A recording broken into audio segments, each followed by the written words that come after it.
Hi guys, I'm Karunya Rao and thank you for tuning in to Money Control. Joining me today is Mr. Saugata Bhattacharya from Axis to help us understand what lies ahead with respect to the monetary policy of the Reserve Bank of India. Mr. Bhattacharya, hi, welcome back. I hope you can hear me now.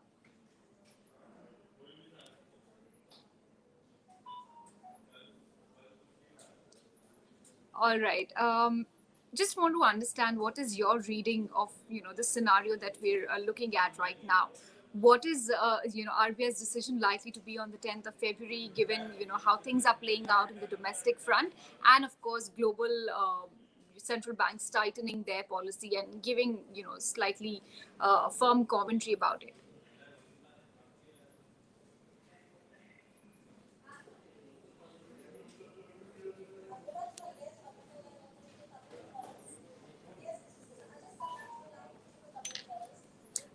Mr. Bhattacharya, you're on mute. I think. Can you unmute yourself? Yes, yes. I'm so sorry. I'm so Yeah. sorry. So starting Please go again, on. Please go on.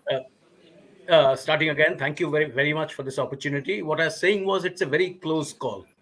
Very close call because there are factors to and pro and cons for a rate action.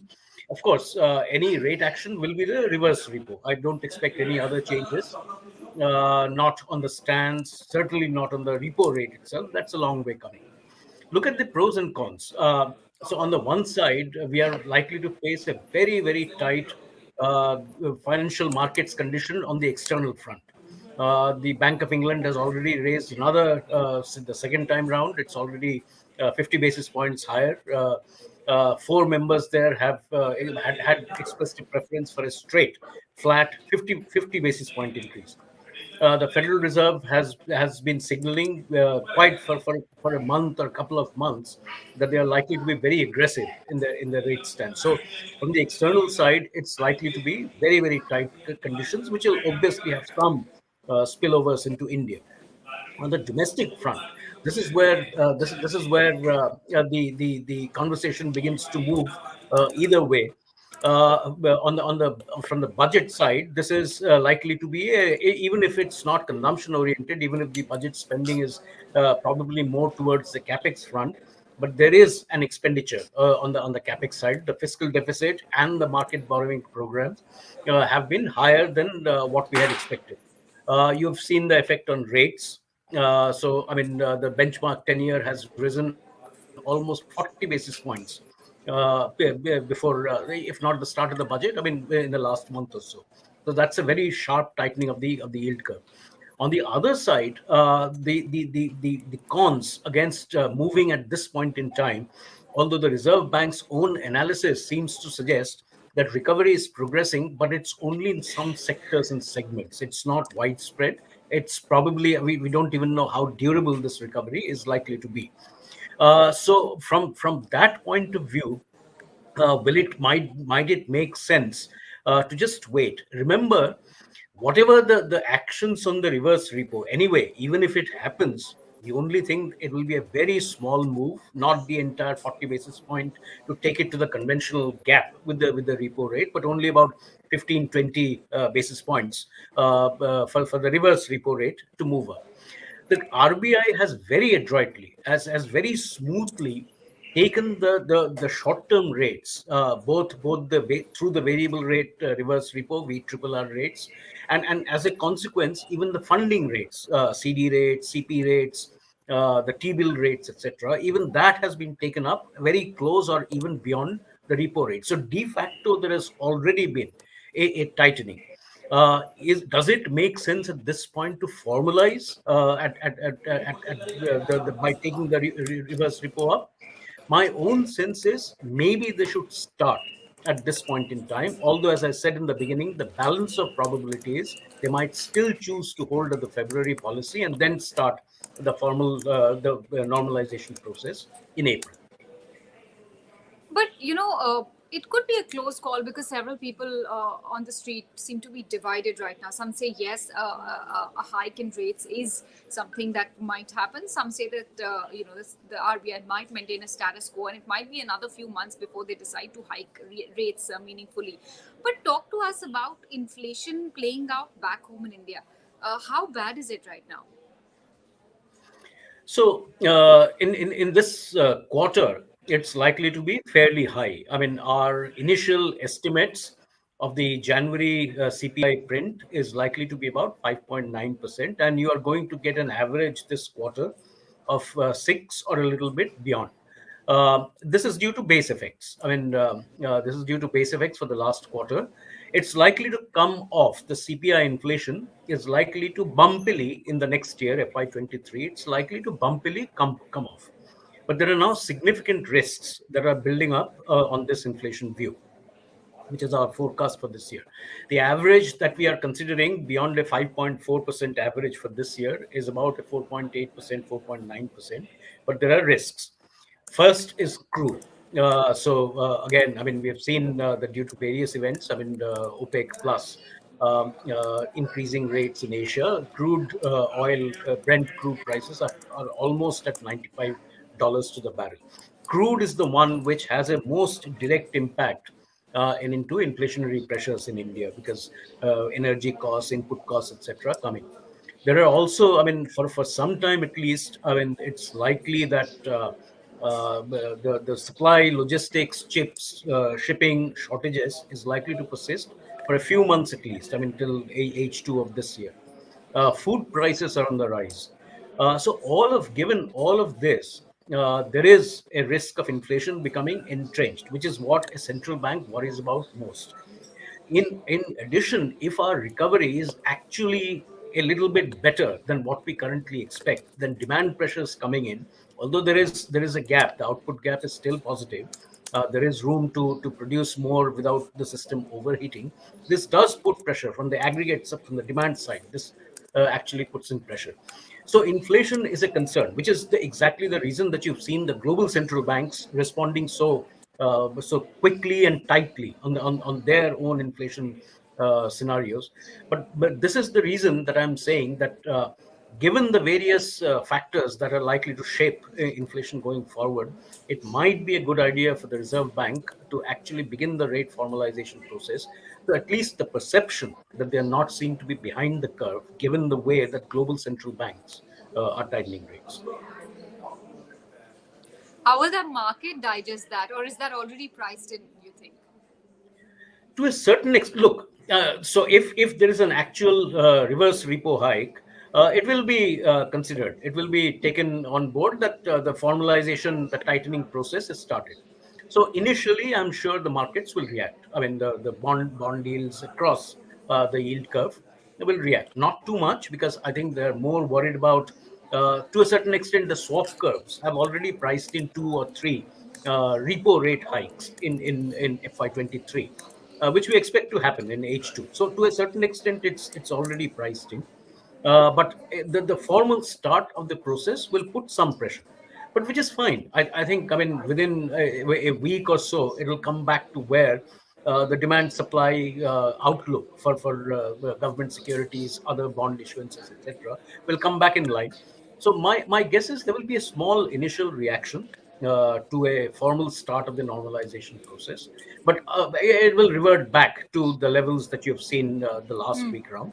But most certainly over the course of the year, where we are seeing once the rate hikes start and then the budget borrowing process starts, that the 10-year benchmark yield curve, the interest rate, will begin to creep upwards past 7% at least. Okay.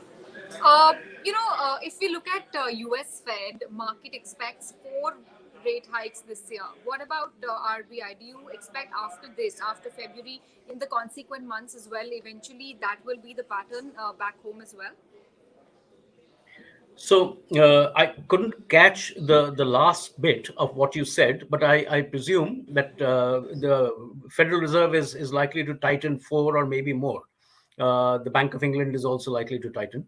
All the other G10 central banks, even the ECB, which was the most dovish, has indicated that the markets are now pricing it 2 small hikes, but hikes later on in the year. So does the Bank of Japan. So our own expectation is, given the state of recovery currently, and as we see it progressing over the course of the year, depending on how central government, state government budgetary spends move, We are now factoring in, we are now penciling in two repo rates hike, maybe in the October policy, maybe starting in December, depending on the conditions. But this is subject to our assumptions on crude, assumptions on commodities, assumption on growth, because growth, the export engine that has been a big driver of growth in FY22 will probably not be as strong a growth engine in FY23. So given all of this, we are penciling in as of now that maybe this time in February or April, they will change their stance to from accommodative to neutral. And then as conditions evolve, and during this time, the reverse repo will be taken up to the 25 basis point lower than the repo rate. Then, depending on monsoons, on rains, on agricultural output, etc., how food prices move, from then on in H2, I don't think they will start before October. But from October onwards, any time round, I think we are penciling in at least two repo rates hike. So that is to say, from 4 to 450 by the end of this fiscal. Let's talk about the traditional growth versus inflation trade-off.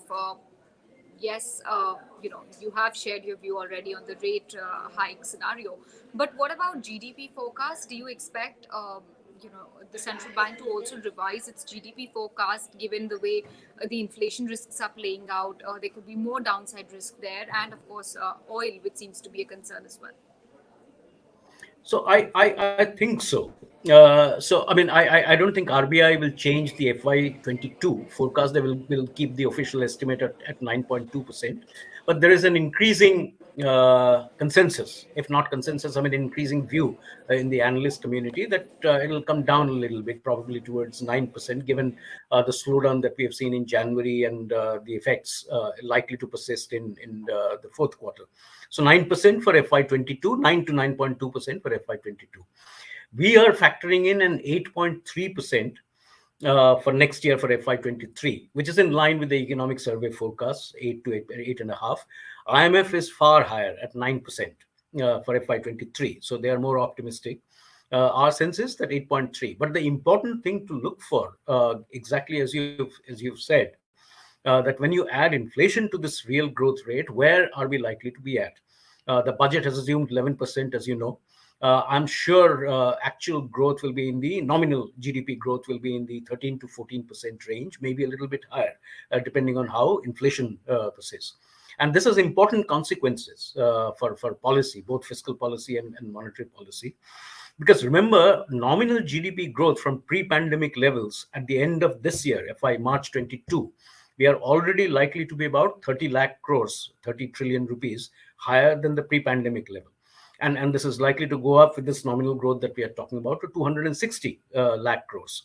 So how this extra 30 this year, the last 2 years, and then another 30 in FY23 is likely to be distributed amongst the various segments, the upper income, middle income, lower income households, is likely to have a crucial role in policy, particularly from the monetary policy view. How aggregate demand, which is what is likely to drive inflation from the demand side, pans out given this distribution of this nominal 30, 60 lakh crores will have a critical influence. And that will also have implications for the fiscal side, because how if it turns out that higher end consumption items, say for instance premium consumption items, begins to move faster than the lower income items, that will have other consequences, and that will have a role in how inflation moves out. Because I mean, if the bulk of the FMCG type items, as you're hearing, that volume growth is becoming a problem.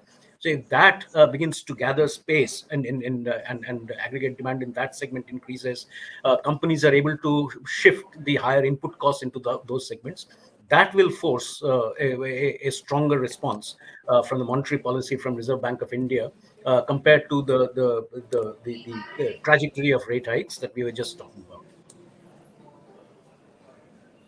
Okay.